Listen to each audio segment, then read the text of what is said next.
Oh, how We have cute. become obsessed. You're very good at it. Oh, Hello, thanks. everybody.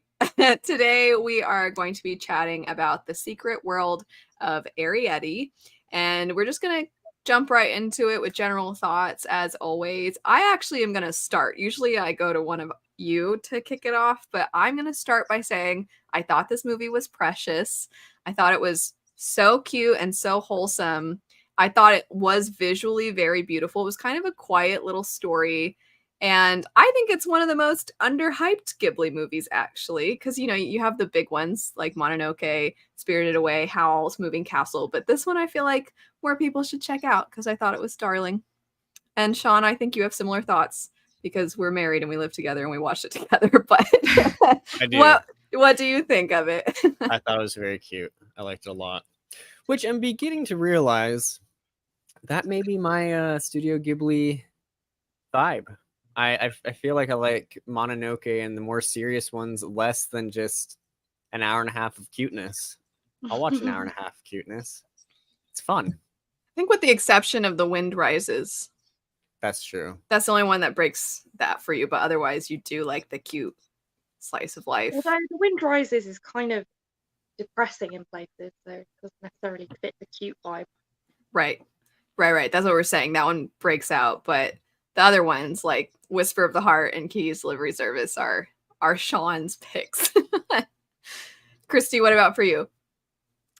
I think if I think about just this movie on its own, and I enjoyed the movie watching experience, and I really liked it. I thought it was just so sweet, a really nice and sweet story. But I feel like if I'm judging it in like among all of the other Ghibli works as a whole, it feels just kind of like nothing special, because it's kind of follows the same kind of formula and same story and kind of character types as we've seen in a lot of other Ghibli movies. So if I'm thinking about it in that context, I'm just like, it was okay. But like on its own, I did quite enjoy it. What about for you, Sarah? I really enjoyed it. Even just from like the opening scenes, I was like, I know these people aren't fairies, but like it gives me fairy vibes. Like just little like creatures in the grass and stuff. And I was like, oh my God. And the music. I just thought it was all super cute and like delightful. Some of the music was a little odd, and then some of it was so beautiful. And I was trying to figure out what instrument was used in the pieces that I liked. It was almost, I'd have to look into it, but it was some kind of like flute, I think. And it just had this sort of fairy tale foresty feel to it that I don't feel we've gotten as much within the other ones. I will say the other video that we'll talk about, or I should say the other film that we'll talk about, there was some great music in that too. I mean, I know there's great music in all of these, but I feel that the two that we picked this time around had different music than what we get in a lot of the other ones. So I agree. I really liked the music in this. And then, Sophia, what were your general thoughts? I liked the music too, but I'm not a fan of this film.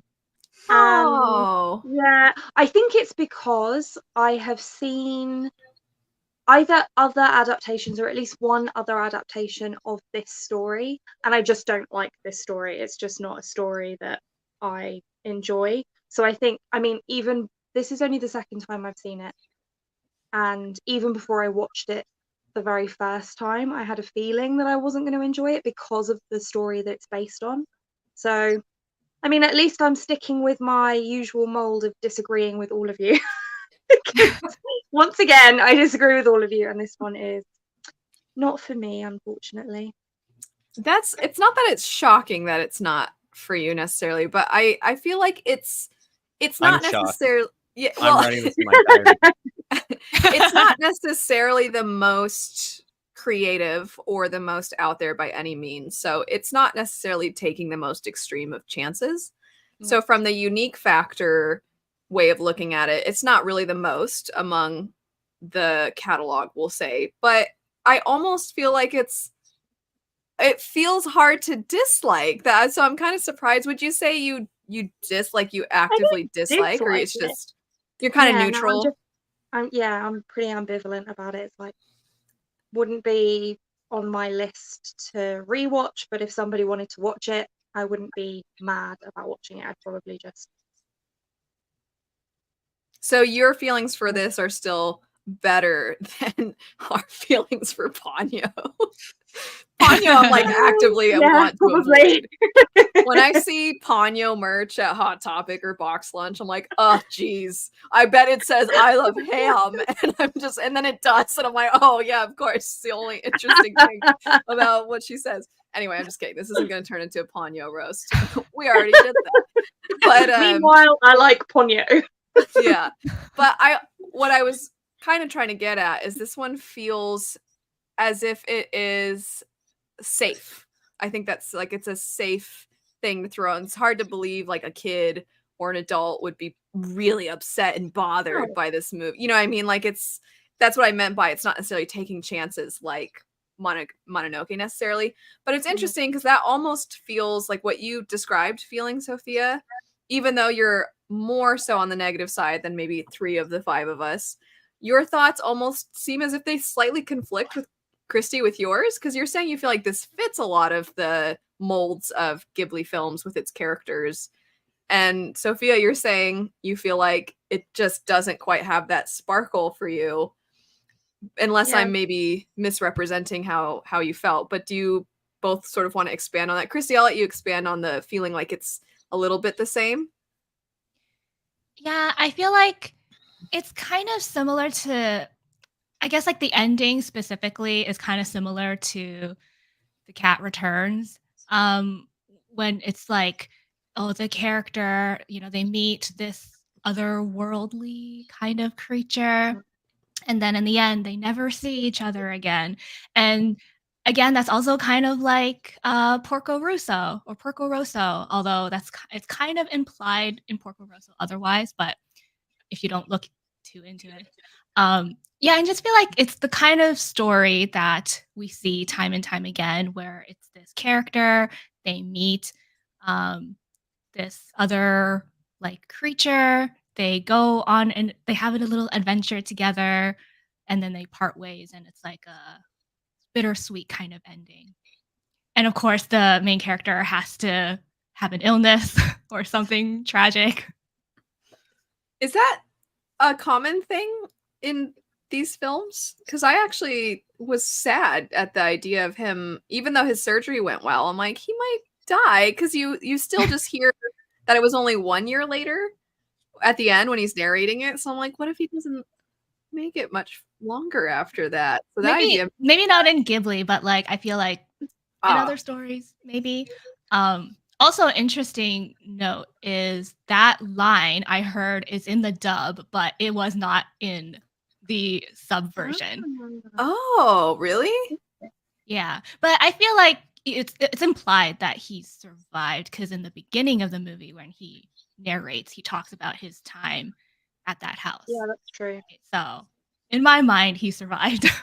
Yeah, and I guess the part that you're saying was inserted. He says, when I came back a year later, I hadn't seen them, but the people down the street talked about how stuff kept going missing, something like that. And so I'm like, okay, so it's the next summer, but you don't know the full extent, because earlier when he's having that conversation with her in the field, he talks about how, even if this goes well, I probably don't have that much time. So that's why I'm like, what if he came back and he doesn't see her? But meanwhile, I will say Sean was like, I thought for sure it was going to be happier. I did. I thought that it'd be all peachy and they'd live in the little dollhouse, but that did not happen. All thanks to someone who I despise. That strange woman who can't just leave the little people alone. I don't care for her. I don't remember her name. She's very odd. Is it Umi? Haru. So it's Haru in the Japanese, but they changed it in the English to Hara. Oh, that's weird. Yeah. Thank you for that. I was like, I don't even think she's worth getting her name. So I did. Usually I have like character names ready and stuff, and I'm just like the weird lady. Yeah. I will say the other one was so nice, and Yeah. I don't really. I almost feel like I don't understand the odd ones. That I'll call her the antagonist. I don't really understand her motivation because I think that the others believed her, because I would understand if she was like her whole life they'd been there and she saw them and nobody ever believed her, and she just felt like, I have to prove to people. Everybody always has thought I was losing my mind. But they're talking about the other nice woman is like, oh yeah, they would talk about seeing them, and she totally seemed like she believed in them. So I'm like, I don't get your motivations necessarily here. Why do you feel so determined to wreak havoc? Is it just I that like all the exterminators. Like, I don't to catch them? Is this themes of environmentalism? Like, we can't just help but destroy what we don't understand? I actually don't think that there was as much environmentalism quite in this as there are in some of the other ones. Nor, I mean, maybe if we dug a lot, we could be like, is it anti-conflict though? Maybe not anti-war, but like conflict in general. But I feel like it's almost, I feel like that's why I used, I think, the word quiet before. It's kind of a little more contained of a story for them than what you get in some of their other works. But I just couldn't stand that woman. She was so frustrating. It was funny because at one point we had to pause the movie, and it was right around when she kidnapped the mom. And Sean was like, oh, thank goodness, there's only like 25. There was it even, I think it was about 20 or 25 minutes left. You're like, oh, good, this is going to get resolved soon because I can't handle this. And then she locked the boy in his room. I was like, what the heck? Yeah, I Sean know. should probably report like abuse, to his aunt, just like, oh, by the way, she locked me in my room. Like he's just like, oh, hi. I got out by myself. I feel like what was that? Can I have some milk? Yeah. Yeah. Can I have some milk? I thought it was funny because that's also not going to help with her potential sanity because first off, obviously she captured the one and then it was gone. But then also she's going to be like, I definitely locked him in, but he's out just walking around. So I guess I didn't. So anyway, I do enjoy that her plan was thwarted. Spoiled. She was an interesting antagonist in that she wasn't quite like the Witch of the West from Howl's Moving Castle, where you're like, you're a thorn in our side and kind of bad, but also everybody's being nice to you now. It's like, you're just a weird lady. She's just that like their classic stereotype of like an interfering neighbor or house maid or whatever. That's a good way to put it. I don't know if you guys have ever seen Fairly Odd Parents, but she really reminds me of Crocker, where it's like trying to prove the existence of fairy godparents, but in this case, it's like these little fairy things. They're called borrowers. I have to Whatever. remember who this character is. Why do I not remember? Oh, yeah. Teacher. Yeah.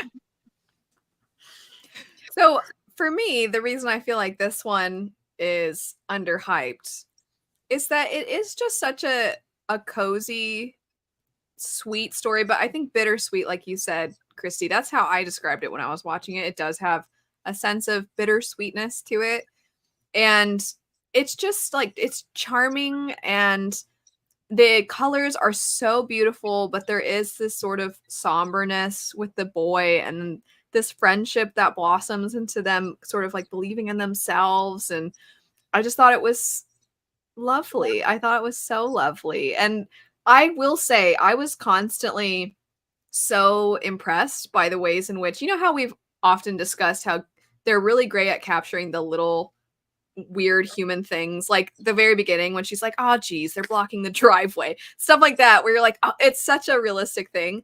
But the way that they seem to capture that, but for the borrowers themselves, all the ways in which they've envisioned how would life function if you were this tiny little person. And I also wondered if they had to do a lot of work to scale.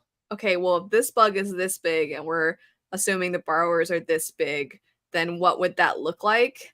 The only thing that I think threw me off a little is I was like, the sound. Wouldn't the bugs sound really loud to them? And like, wouldn't humans? Okay, I have to say that part where she was getting the tissue and then he's just staring. I was like, is this Attack on Titan? This is Literally had the same thought. Yes, it was so. And then later when the woman grabs her, Sean was like, it is Attack on Titan. I was like, can't it's say a anything horror else, though. movie. It was so scary. In those moments. I But thought he was sleeping with his eyes open. that's creepy too, though. I know. Well, I was confused because I was like, I mean, he's looking right at her. Does he see her? And then he starts talking. But I'm like, wouldn't he see the dad also?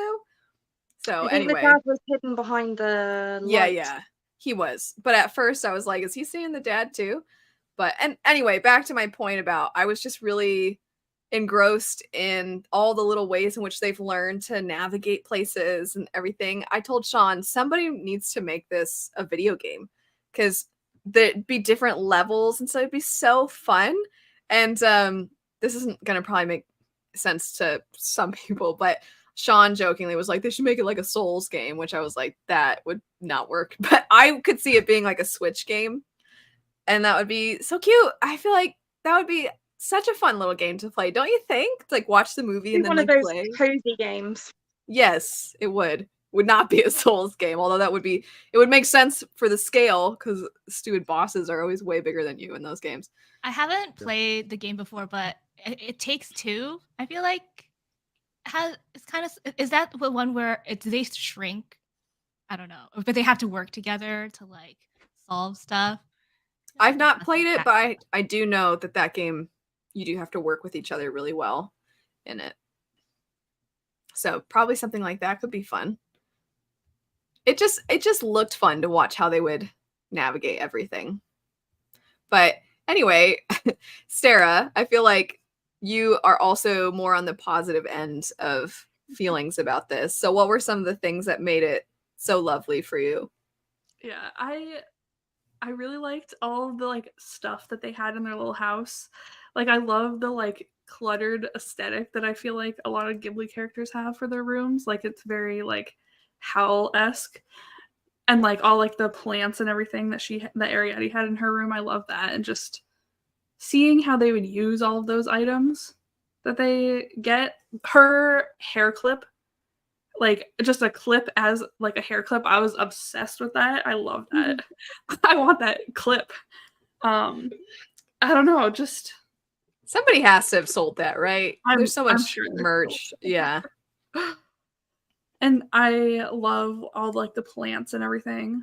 Like anytime there's plants, I'm like, yes. So that field of flowers, I feel like that he's laying in, I've seen that a bunch of times. So like I was like, yes, I finally get to see the flowers.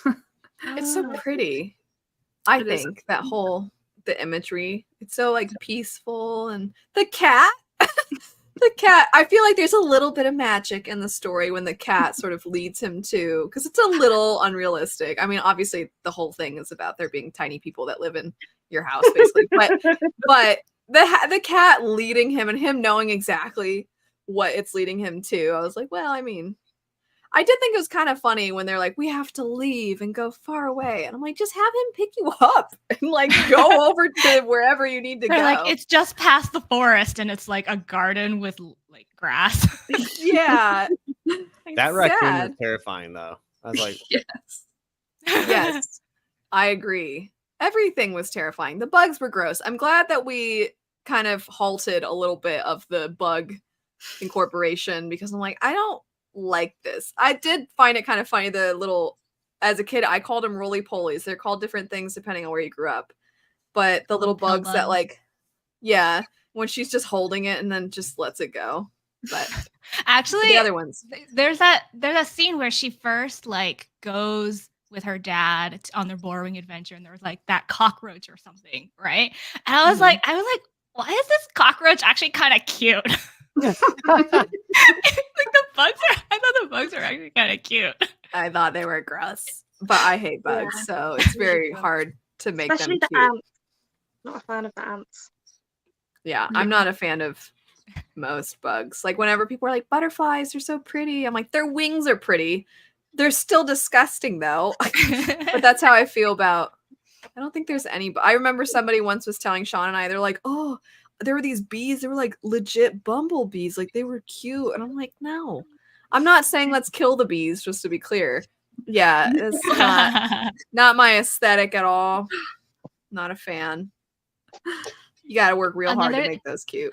Another thing I really liked about the little stuff they had is when they make tea and they pour it out and it's like a drop, right? But it's like a huge drop because that's how like, you know, a drop of whatever is and from our perspective, but from their perspective, it's like, you know, it's big. Massive.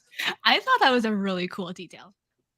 Yeah, that's why all the scaling details I thought were so cool. And I wonder how long it took for them to think through.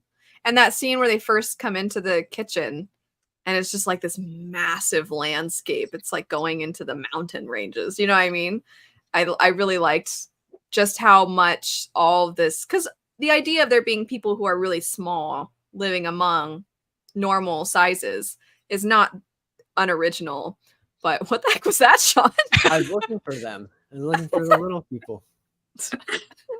It was very weird. They're all around us. So, Sean, you also loved it. So I did. What were some of the reasons why? I don't know. I feel like I'm kind of just repeating what I said earlier. Some of the other Ghibli movies, I feel like you have to like turn on your brain and then be like, I'm gonna like watch this movie. But this one was just like a Saturday morning cartoon, you know, like the, you know, what I'm trying to say, like the everything's gonna be fine, right? I actually thought, obviously, I thought it was gonna be more fine, but everyone's gonna be fine, and it's just gonna be a good time. There's like gonna be, you know, a little bit of terror. You're like, oh my gosh, the mom, but you know the mom's gonna be fine. It's not like the mom's gonna be like, I don't know, she's gonna shake the glass and then, oh, my mom is dead. You know, that was not gonna happen in that movie. So I was like, it's just fun, and I don't have to think about it too hard. So yeah, you think like really hard in the books you read. So then when you come to a Ghibli film, it's like, this is the time for me to be peaceful and happy. Also, I liked Arrietty as a character. I feel like she's kind of very similar to a lot of the other competent female characters across many Ghibli movies. But I will, again, not trying to, you know, start a thing, but so much more likable than Ashitaka, as like immediately more likable. So she's cool. Dear. We're about to get into it. No, it's fine. And I like her dad. I like all of them. Visibly see Elle holding back. I like I'm not trying to start something, but I'm gonna out of nowhere once again diss one of your favorites. I will say I thought Sean was kind of, I don't know if it's just, no, he's sweet. Don't say mean things. No, he was sweet, but just almost like too, I don't know, like it's not, he was just like way too calm about everything, which I guess is fine. But like, I don't know, if I woke up and saw like a little person, I'd be like, huh? Like, yeah, but he already knew. Earlier. Yeah. And he knew because his mom told him. That's true. That was in the opening narration. Sorry. Yeah. Anyways, he was fine. I liked the family more than him. Personally. I did feel bad for him though. Yeah. Oh yeah. It's not like I'm like, I hate him. Like, he made me sad. He was like, I will say, I think something that they're really good at across the board in all of their movies is making, it doesn't have to be the most tragic of things to pull at your heartstrings. It can be the smallest thing that you're like, no. And I feel like when he was like, please don't go. And then she leaves, I was like, no, talk to him. He's alone and he seems sick. Because at first you don't know for sure like what's going on. And I'm like, he's sweet. But then I was kind of sad because they were right. The dad and the mom were right that humans suck. Yeah. That's the real theme. Humans suck. But sorry, go on, Christy. Oh no, you can go. You go. I was just going to say, while we're mentioning the dad, for some reason, and I can't put my finger on exactly why, but the dad really reminds me of Liam Neeson. Oh, really? Yeah, Like I kept taken vibes. expecting Liam Neeson's voice to come out of him, and then I was like, no, this is wrong. Why are you not Liam Neeson? Why not? It's not really relevant or important, but I thought I'd put that out there. Christy, what were you gonna say before we? I said, so even though I said that as a whole, the story and the plot in general doesn't feel like anything special, but I still really liked it for all of those kind of little things that you mentioned, Elle, and especially like when it's not anything like so tragic, but it's all those little moments that are a little bitter feeling. And because I really liked his interactions with Arrietty, and it's not even during times that they're talking, but just like when he was like lying in the field. No, first when he was in the bed and he sees her and he's like, "Can I see you?" And then she doesn't even like say anything. She just like shakes her head. And then there's that scene later where he's lying in the field and like he can sense that she's there. And then he asks again if he can see her, and she doesn't move that time, and he looks at her, and then just his reaction from just like having a look at her, it just, I don't know, it just made me feel like really sad, but also like it was really sweet. He is the sweetest. Because to your point, I knew exactly what you're going to say when he's like, "Can I turn around?" Just the fact that he thought to ask, because he has gathered that they're ask about moving their whole kitchen out of their house. I know he did feel. Everyone. I did was did like, feel- whoa, Sean, ease up, buddy. I know. He thought he was doing something nice. He didn't realize, but then he felt all of them to death. So bad. Like, I know. "Oh, I felt so bad for the mom because not only does she get kidnapped, but then once Arrietty rescues her, and then she sees Sean, and she's like, "Huh," again, and I was like, she's gonna die. We're concerned about his heart, but I feel like, what about her heart? She's gone through it, so I felt kind of bad. I also feel like. And I know from our husbando chat, Sophia, you were not in that chat, but from the husbando chat that we had, I know that the type that the dad is probably not Christy and Sarah's type. But I'm like, if I had watched this as a kid with my mom, she would have been like, "Why is the dad like so like good looking?" I feel like my mom would have loved the dad. If we're talking about dads, we have things to say about the dad in our next chat. Oh dear God. Why? I'm just saying from like I can remember watching movies with my mom and her being like, well, okay, you know, like while watching stuff, and I feel like she would have had some thoughts about the dad in this. I did feel bad that like the mom was always paranoid. I'm like, if all the ones to get taken, the one that's terrified constantly all the time of everything.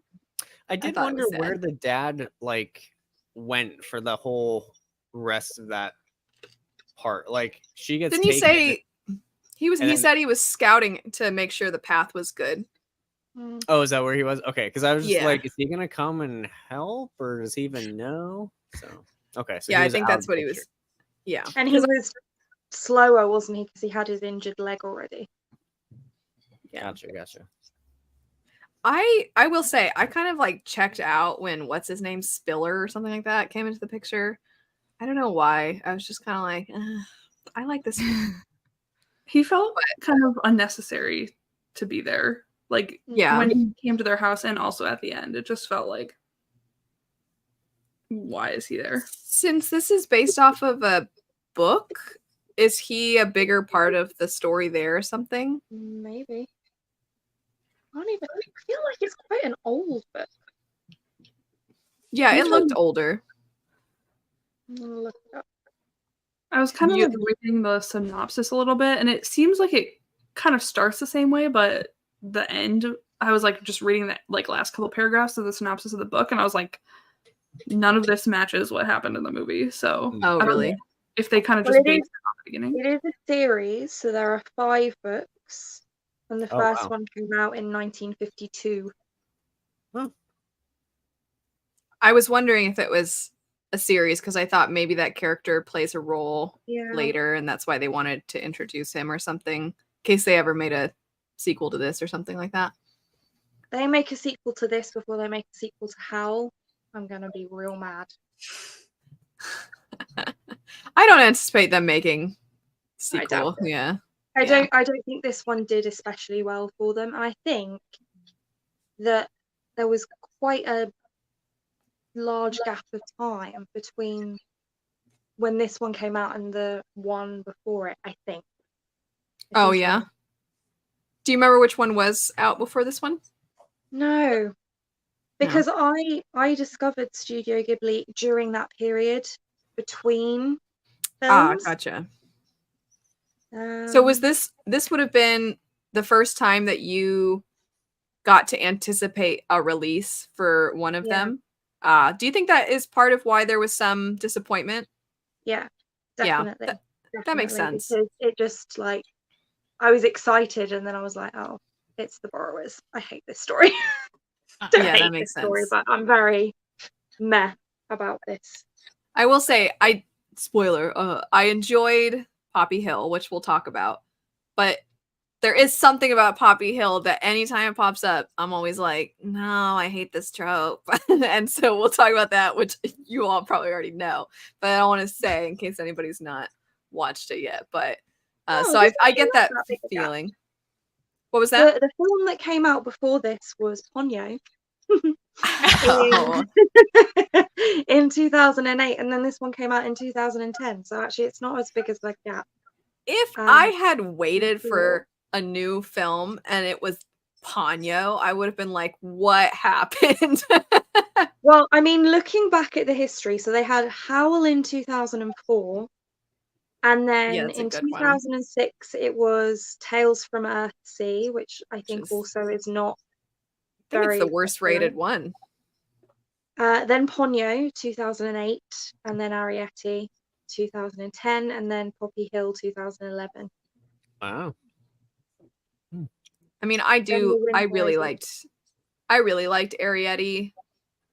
I think that it for me, I don't know if I'd go as far as to say it's like absolutely top tier necessarily, but I don't know. I just thought it was so sweet and charming, and like we've said multiple times, there is a bittersweetness to it that I really, really liked.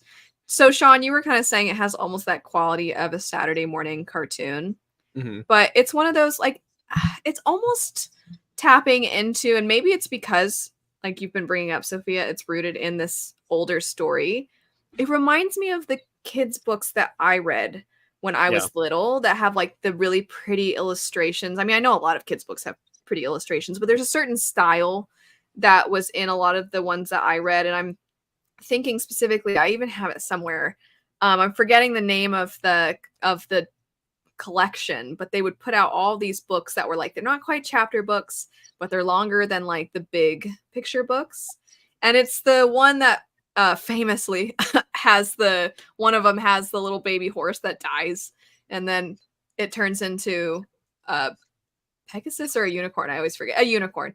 And in as a kid, you're like, oh, it didn't die. It turned into a unicorn. You're like, I think it died and went to heaven. I think that that's actually what happened. But that quality of there being this sadness in these kids' stories, I almost feel like we've strayed from that, at least in the kinds of kids' movies that are popular now, from what I can tell. Not that there's nothing sad or there's no sense of loss in any way, but I do feel like things like Frozen or Tangled, and I love Tangled, just because I think Tangled is precious, but I do find, are you shaking your head at Tangled, Sophia? No, I'm okay. vehemently agreeing with you. Okay. I was like, no, don't tell me you don't like Tangled. Oh, I love Tangled. Okay, good. Maybe one of these days we'll have a chat about Tangled. But anyway, so they're definitely like, those are cute movies and they've obviously done well, but there is just like something that's a little bit more happy about those. And this one, just that like lingering, maybe he died, like feeling, even though he lived for that additional year, we know that. But like he's so resigned to death that I don't know. It's just, it's got this like, well, what the heck? This is sad that I feel like we're almost scared to put into children's works these days. And I kind of respect basically like let the kids know about death is what I feel like it sounds like I'm saying, which is doesn't he even say in the field, he's like, we're all going to die. Yeah. Like, thanks, Sean. What a bummer.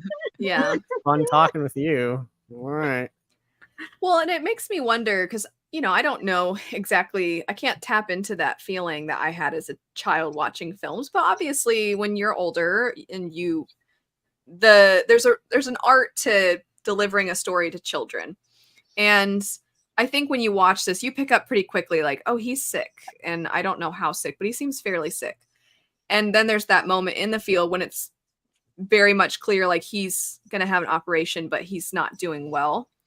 Whereas when you're a kid, you might not quite pick up on the sadness sort of surrounding him. So that moment in the field was probably like devastating for a kid, and to have this backdrop of something so beautiful against this sad conversation that's happening, and then like the big bad stuff. I think it depends on the age of the kid too, though. I mean, like, yeah, it might go over some of their heads, like, what's an operation? You know, like, what is that? What's that even implying, sort of thing?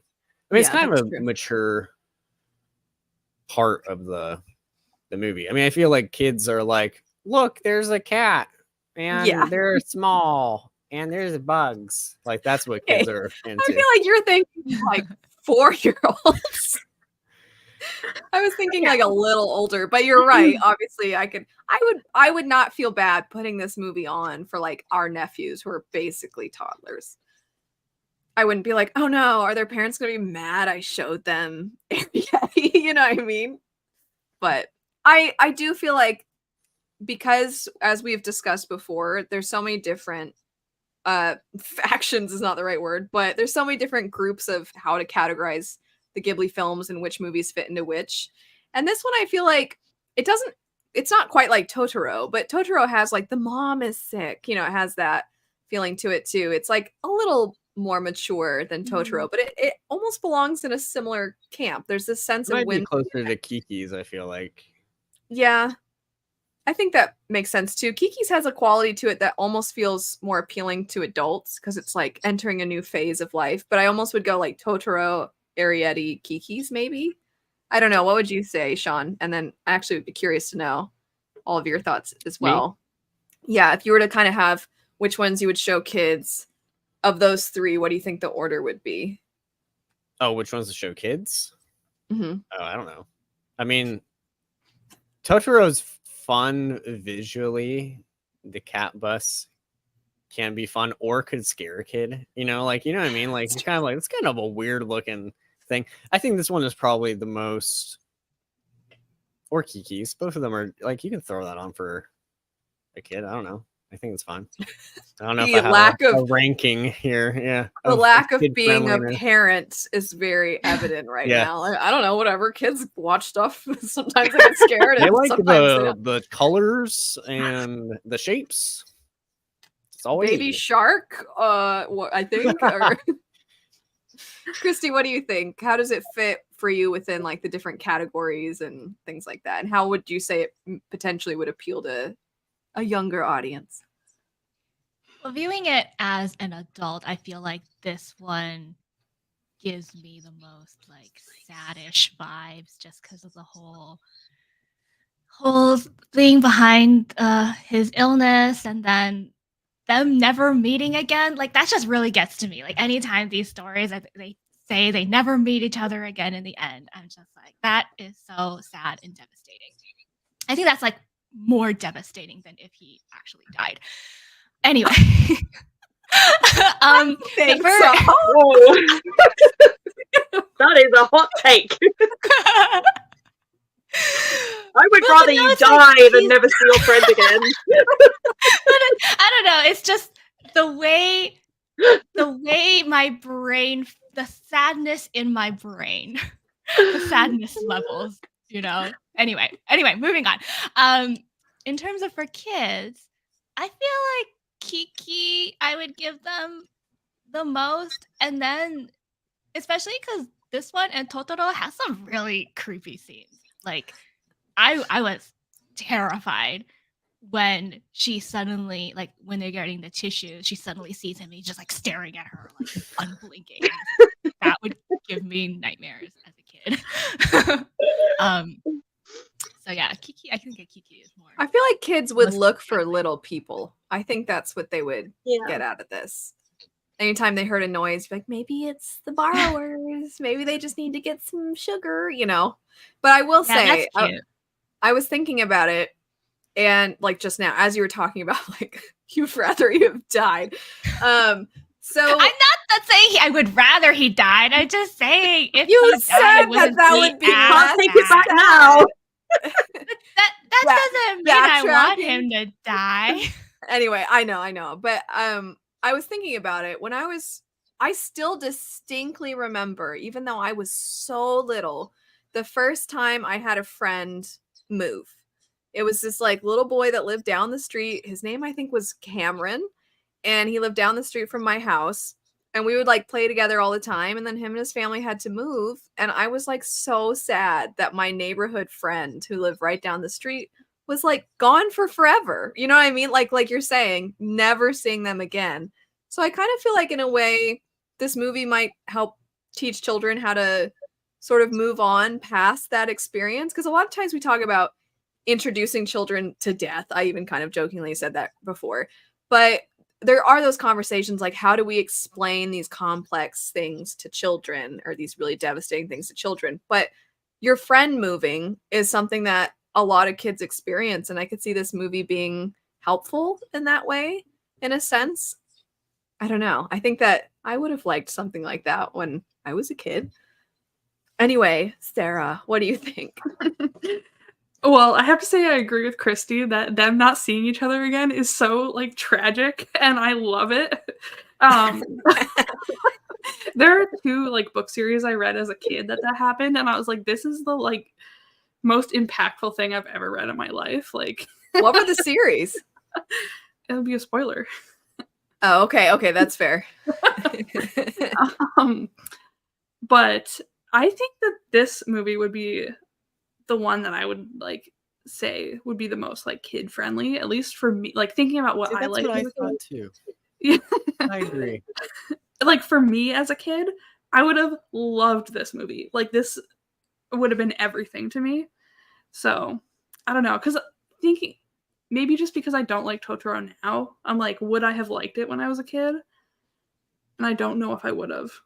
So I think in a way, why I think it would work probably the best for kids is it's very contained. Like Mhm. you know, even Kiki's kind of, I don't want to say there's like a lot going on, but you have different characters coming in and out, but Totoro, I'm not even sure if I understand what's going on in that movie. So you know, there's that. This one's just like it's like 5 characters, right? I mean, like, or close to. It's not like, and it's all in the house, and the house is like, it's gigantic for the little people, but for the big people, it's just a house. Like, I don't know. It seems like, I was actually like, while we're watching, I was like, this movie's so simple, and like Yeah. the plot isn't anything like that incredible, but I'm still sitting here being like, this is really good. So I don't know. That's my. I think I was trying to capture that idea earlier. I think you summed it up pretty well. But I also think that that taps into, this might feel so adventurous to a kid, because to a kid, their life is like school and their house and maybe like the park. Going anywhere, they have no concept of how far things are. That's why kids are like, are we there yet? Because they don't know, like the idea of like grandma's house is far away, or your friend's house is like right there. You know, like these are all new things to them. So their imagination has to be within the walls of their home in a lot of instances, again, like aside from being at school and stuff. But especially when they're really little and they've not even started school yet, that's probably going to be like, they have to live out whatever is going on in their head with like their toys. Or so the idea like of the borrowers being these people that like find something adventurous about everything, even though the setting is just the home. I feel like that would be so great for a kid. Sophia, this is why you hating this story is incorrect. She Just doesn't kidding. hate it. I think also, probably when I watched, I really don't remember much about the original adaptation of this story that I watched, or even when it was, but I think that I was just the other side of the age that it was appropriate for. Like, it was better for my sister. And so it just, I was in that, that awkward period where you're like, I'm not a kid, but I'm not an adult Yeah. either. Did your sister So I watch think it like that- 1,000 times? Is that Pardon? why? I said, did your sister watch it like 1,000 times? No, I think we only watched it. I think we only watched it once, actually. Oh. There were things that my sister watched that I was just like, come on, really? Like, I don't know if you have this. There was the bear in the blue house, or blue bear in the big house, or it's a bear in a house, and she constantly watched it. And I was like 10 or 11 at the time, and I was like, this is for toddlers. Why are we watching this? Is that the one with the 10-second tidy? I have no idea, Sarah. All I remember is being so aggravated that I was constantly being made to watch this show for toddlers. Was the Borrowers that you watched, was it live action? I think so, yes. Okay. Stars John Goodman. Does that remind anybody of that? Did anybody see that movie? And it was based also off of a book. There was like a figurine of a Native American. Yeah. Oh, yes, the Indian in the cupboard. I was just thinking about that a minute ago. What was it called? The Indian in the Cupboard. So problematic of a title, but whatever. Yeah. So, Christy, and there's a bunch of them, right? Like, not movies, but like a bunch of books, I think. Yeah. Christy and Sarah, do you know what we're talking about? I do, but I've never read it or seen it or anything. And Christy, we had to read it for school and then watch it. Yeah. How interesting, because we're obviously across the ocean from each other. But Christy, do you know what we're talking about? No, never. No. Okay. So saying the Indian in the cupboard is probably like, what? But it was a story. There's like this little Native American figurine, and the kid puts it in a cupboard, and then like it turns into a real person. And I don't remember the rest of the story, but I did have. No, I don't either. Weren't there like a whole bunch of figurines that came to life? Yeah, he does end up using, because it's the cupboard that it's like a little mini cupboard. And I remember I watched that when I actually was a kid and still like believed in magic and all that kind of stuff. And I had a little jewelry box that looked really similar to that cupboard, and I kept putting all my little figurines in there, like, please come to life. Obviously, it did not work. Cute. I actually think that this would be a cute and fun way to wrap this discussion up. You were talking about, Sophia, your sister had certain things that she would watch all the time. So for all of us, what was the thing that you watched all the time, Sean? Weirdly, you guys watched Totoro a lot. We did watch Totoro a lot. Things we watched all the time. So this is a weird one, and I don't know why we watched it all the time. We didn't watch Beauty and the Beast all the time. We watched, like, I'm pretty sure a like made for TV like spin-off, Beauty and the Beast, The Enchanted Christmas. It happens during the original movie, I guess, over Christmas. But we watched that so many times. I have no idea why. But that is my question for answer. you. Yes. Was there like a voice actor or something that your mom had a crush on? Because No. Okay. I only bring that up because his mom, poor Sean, there was one time when you were homesick from school because Oh my lord. And his mom was like, oh, let's watch something together. And she used the fact that he couldn't really move from the couch to make him watch how long was it? The 5-hour BBC Pride and Prejudice. Just Oh, like, I love that so much. but did you watch it all in one sitting? Yeah, I watch it all in one sitting all the time. You've got incredible stamina. But Sean couldn't move, so he kind of had I think I was to. in high school. I'm just like, and your mom was like, he's a better Darcy. So I was wondering if maybe there was a reason that like your mom's like, let's watch this one. No, I think I don't know why we watched it. I Your don't know why. dad We saw it on has a VHS. crush Because on it's the best. Belle. He does, but I don't think he was actively participating. This was like, we were really young. Like, Throw it on and let the like maybe like we got home from school and it's like, let's watch this VHS. And like that's what we watched. I don't know why. Funny. Christy, can you think of one that you watched all the time? Yes, but before I get into that, since you're saying we're wrapping the chat up, and I just wanted to get in defense of what I said earlier about.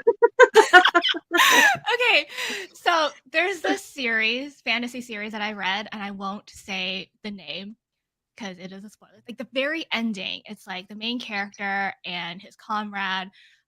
His comrade got into like a duel and had a mortal wound, and kind of just like was being taken away.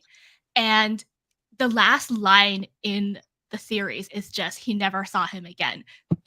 Doesn't say like whether he died and just went away and like they never contacted again, or whether he died or they just never saw him again. And I'm like, I pinpointed the reason why it's more sad is because you lack that sense of closure when it's just you never see them again. And it's like if we knew that he died, then it's like, oh, okay, that's solved. We get that closure, but not having that closure makes it more sad.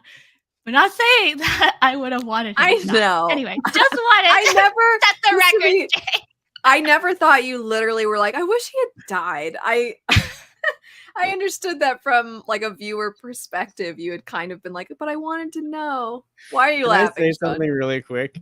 Okay, Yes. Beauty and the Beast: The Enchanted Christmas has a 13% on Rotten Tomatoes. That is incredible. Wow. I really quick, Time since for a it's rewatch. since it's kind of a spin-off sort of thing.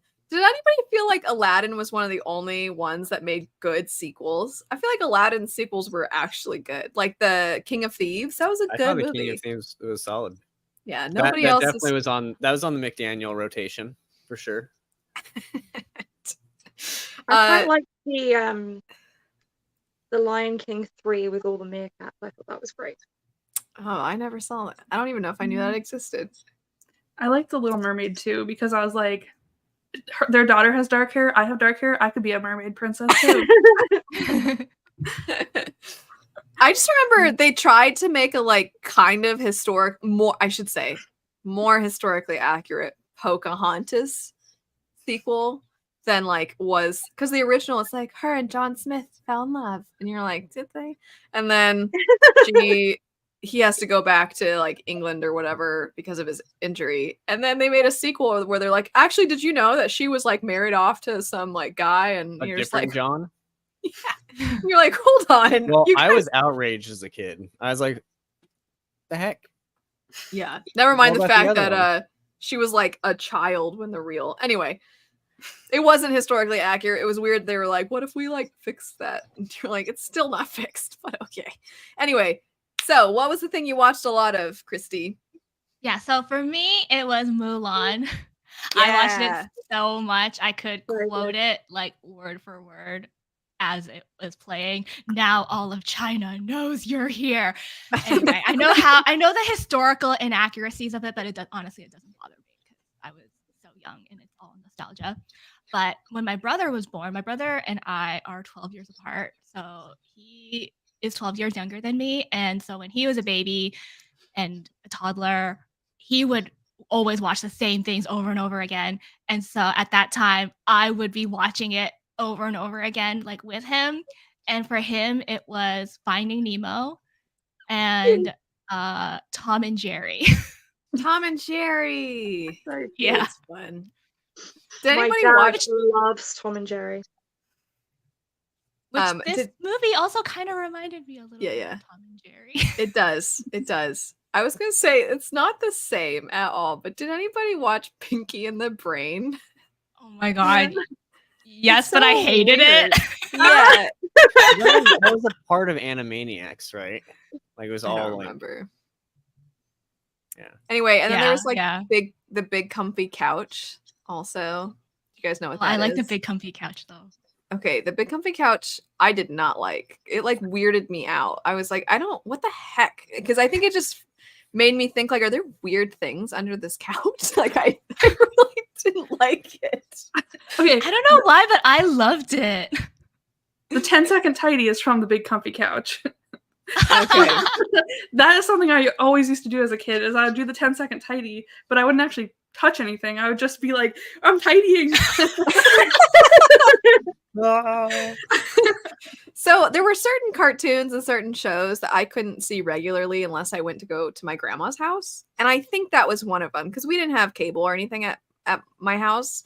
But I think my grandma had more channels or something. And I swear like that and Blue's Clues over the summer when like my grandma would watch us. I feel like she would put those on for us. And I think I liked Blue's Clues, but I was like, I don't like this other thing. Oh, and Zaboomafoo, is that what it's called? Yeah, that too. I'd watch at my grandma's. Anyway, Sarah, what was your I have to watch this all the time thing?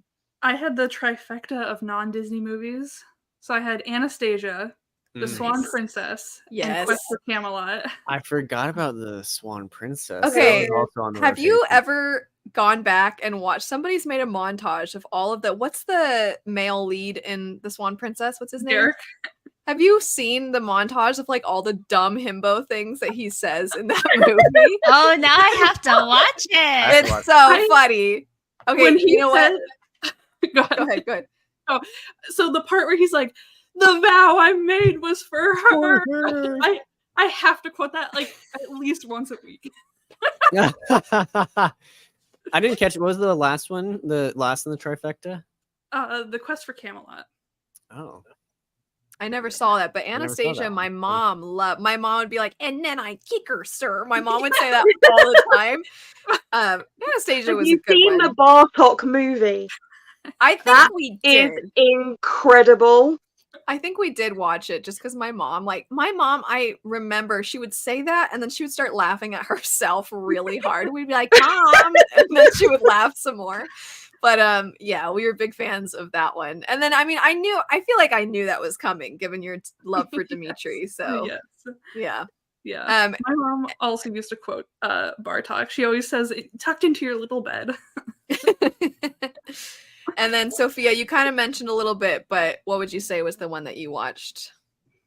So I have a couple that I'll talk about. I did also watch Mulan a lot, but one that my sister and I used to love, well, two that my sister and I used to love to watch a lot were Neverending Story and The Dark Crystal, both of which are really creepy and really quite depressing. And I now question whether or not we actually ought to have been watching those films at the age that we were.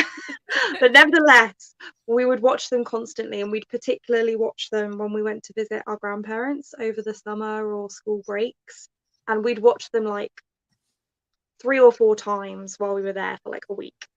So, yeah. That's cute. I feel like what I said earlier about Arrietty and Totoro having like scary moments and like, oh, I don't know if like kids would be okay with that. But I feel like you only think that way as an adult, but as a kid, you probably Probably don't think they're that scary. Like to your point about the things that you were watching, they probably weren't like that scary to you as a kid. Only viewing it from an adult lens now, you're like, oh shit. I agree with you, except I will say young Sean was scared of several characters in Wallace and Gromit, and you can't get more tame than Wallace and Gromit. So more there's always one. Your brother also, kids get scared over weird things. Like Sean's brother was terrified at Disneyland for one of the, what was it, Sean, that he like cried? Like the I think it's the Pirates of the Caribbean ride. Oh, that's my think he knows it. favorite. I love the Pirates of the Caribbean. I will now answer what I loved Mulan. There's a lot of the things that you mentioned that I was a fan of or that I watched, but the thing that my sister and I watched non-stop, like every chance we could, was The Land Before Time. Oh, that's Oh my god, that series was so sad. And what's funny is I think because my sister and I are 5 years apart, So I think I was really little, which is why I don't think I have a lot of memories of what actually happens in those. But I just know that we watched them all the time. And they were, I think, because every little child at some point goes through a dinosaur craze. So, plus, I think my There were dad jams really. like big water in Land Before Time. So, my dad, I think, kind of liked it. I mean, I think he got sick of it because we watched it all the time. But I think he thought, like, that was a pretty good one. My dad also really liked the old Robin Hood. So, I think we watched the old Robin Hood cartoon a lot as well. With The Disney one? Yeah. I love that one too. So, and then I mean we watched some of Mowgli, the Jungle Book. Oh, We the did watch that Jungle one. Book. But Land Before Time was our our jam when we got obsessed with something. But anyway, So, was there any let me- last Oh, go ahead, Oh, Sophia, sorry. Sorry, I was just gonna say on the Jungle Book, my granddad really liked the Jungle Book, and is it Bagheera is the Black Panther in that? My granddad had like this big cardboard cutout of Bagheera, like on the wall in the bedroom that Natalie and I used to sleep in when we visited them. And she was so afraid of it at one point that he had to take it out. She was like terrified Oh. that it was watching her while she was asleep. So, Aw, that's kind of and sad. Bagheera is not a scary character. So I don't know. There you go. That's It's a kind win. of sad. But I was gonna say, was there anything else anybody wanted to chime in before we call it? Anything specifically about Arrietty or okay, Christy? I have one thing. I know you had the themes banner up, but we never really actually talked about. Well, we kind of talked about the theme of like, childhood friends and like learning like loss and all that stuff. And then you jokingly talked about environmentalism, but I feel like there was like a little bit of that too, because it's like, these humans encroaching on these spaces of like the habitat of other creatures and then forcing them to have to move. I was like, there's a little something there. Yeah, and also like the borrower's whole theory, or not theory, but like, what's the word I'm looking for? Like, once humans know. No, not even that. Just the idea that they only take what they need. They don't things that they like. She really wants to take that dresser for her mom, and he's like, "No, we don't need that. We only take the things that we need." I thought that was very like nice. Yeah. The fact that they steal things. The things that people won't notice are missing. Yeah. No, I know I did kind of jokingly say like, oh, the humans are causing all this devastation on, their lives and their surroundings and stuff. I mean, it's like anytime you watch Planet Earth or Our Planet and they're like, here's all the ways in which humans are ruining the lives of the wildlife. And you're like, well, yeah, sadly, we do that a lot. So anyway, I still feel like that's part of why there was this like bittersweet, like they did have to go. They didn't end up having this like perfect harmony, sadly. Anyway, was there anything else though? Christy, did you have any more? Are you good? No, that was it. That was it. Okay. Well, that was a lot of fun. I really liked this movie. I'm glad nobody was like, I hated it. Because, I mean, I know you were saying, Sophia, you feel like you were the odd man out a little bit. But overall, I feel like we had used to it. we had neutral to very positive thoughts. I really, really, really enjoyed this one. And I would definitely recommend it. And I think it would be a really sweet movie to watch with kids. And I actually, if we ever someday watch our nephews, I feel like this would be a good one for Sean and I to watch with them. It's just, I feel like there is something kind of wholesome about the movies that you can envision watching with like the next generation and everything. So anyway, I thought it was wholesome and sweet. And thanks to my friends and my husband for chatting about it. And we'll see you all later. Bye.